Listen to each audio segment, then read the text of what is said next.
একটা বিষয় জানতে চাচ্ছিলাম প্রথমেই যে আপনি 8ই অগস্ট এই দায়িত্ব গ্রহণ করলেন। তার প্রায় মাস দেড়েক পরে আমরা লক্ষ্য করছি যে সেনাবাহিনীর কমিশন অফিসারদেরকে ম্যাজিস্ট্রেসির ক্ষমতা দেওয়া হলো।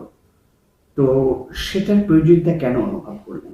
দেশে শান্তি শৃঙ্খলার রক্ষার জন্য আমরা চেষ্টা করছিলাম পুলিশকে দিয়ে করানোর জন্য, সেটাই নিয়ম। জি। পুলিশের মধ্যে তাদের মনোবল হারিয়ে গেছে। কারণটা হলো মানুষের সামনে গেলে তারা কটু কথা তাদের শুনতে হয়। মাত্র কয়েকদিন আগে তারা ছাত্রদের মেরেছে। তারা একটু দূরে দূরে থাকছে, মানুষের থেকে সম্পর্ক, মানুষের সঙ্গে বেশি মিশতে চাচ্ছে না। কাজে আমাদের যে শান্তি শৃঙ্খলার শক্তি ছিল, সেই শক্তিটা ক্ষয়ে গেল তাদের মনোবল হারিয়ে ফেলার জন্য। তো আমরা যেটা করলাম যে বললাম যে সবাই, পুলিশের সবাই তো আর অন্যায় করে নাই। যারা অন্যায় করেছে আমরা তাদেরকে চিহ্নিত করব, তাদের শাস্তি হবে, আর বাকিরা জনগণের কাছে গ্রহণযোগ্য হবে। কিন্তু এই প্রক্রিয়াও তো একটা লম্বা প্রক্রিয়া, এটা তো হঠাৎ করে হচ্ছে না।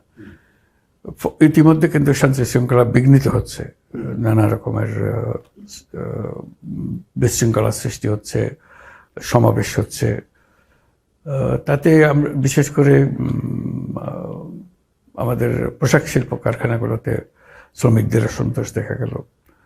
সেগুলো নিয়ে মনে করলাম যে এভাবে চলতে দিলে তো এটা বাড়তে আরম্ভ করবে। তখন এই প্রশ্ন উঠলো সেনাবাহিনীকে ম্যাজিস্ট্রেসি পাওয়ার দেওয়ার জন্য। ওদেরকে অনুরোধ করলাম, তারা রাজি হলো, যাতে করে অন্তত তারা বলছে আমরা তো আছি, কিন্তু আমাদেরকে তো কেউ পরোয়া করছে না, কারণ আমার তো কোনো ক্ষমতা নেই তাকে কিছু করে।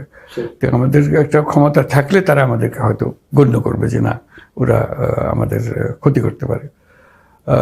তখন আমরা তাদেরকে ম্যাজিস্ট্রেসি পাওয়ার দিলাম, কিন্তু একটা সীমিত সময়ের জন্য, 2 মাসের জন্য আমরা দিলাম। সেইভাবে হয়েছে ঘটনা। আশা করছেন যে আগামী 2 মাসে পুলিশের যে সেবাটা জনগণের জন্য সেটা ফিরে আসবে? আশা করি এই সময়টার মধ্যে হয়তো তারা পাবে। তারা দেখছে যে তাদের যে ক্ষমতা ব্যবহার করতে পারছে না, তার ফলে সেনাবাহিনীর কাছে দায়িত্ব পালন করতে হচ্ছে। সেটা তাদের জন্য খুব সুখকর বিষয় না যে তাদের দায়িত্ব অন্যজন পালন করছে। মাঝখানে আনসার বাহিনীকে দিয়েও করা হয়েছিল, তাতেও কোনো কাজ হয়নি। কাজেই এইভাবেই আমরা সমাধান করার চেষ্টা করছি।